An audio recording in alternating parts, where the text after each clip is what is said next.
is the plugging and abandonment side of things and the well intervention. We might not be drilling oil wells in 20 years, all right, or completing oil wells in 20 years, but we sure will be plugging and abandoning them. That means taking them offline. It means setting plugs at certain intervals to isolate the top of the highest hydrocarbon bearing zone and the bottom of the lowest water aquifer. So there's no communication.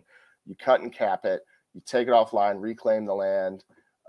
It's something that's really big and it's kind of a problem because say you had a company, John, say you had your own oil and gas company, small mom and pop shop, and you sold me your wells. I'm like, yeah, it's a great deal. I want these wells. And now I'm a small mom and pop shop operating it. And you say I go bankrupt, those wells are back to your responsibility to plug and abandon them. But say you're bankrupt, now they're orphan wells, right? Then they fall on the state of whoever, whatever state you're occupying. And um, P&A and well intervention is kind of what I'm trying to focus on. And I think it's probably the most important part of the industry at this point.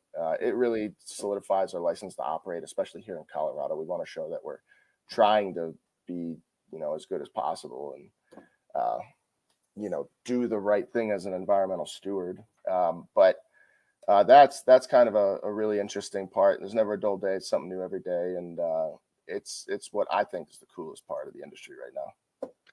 That sounds like a very enthralling career. And if you have nothing else to add, thank you so much for your time. And to the listeners, thank you so much for listening. God bless and have a good rest of your day.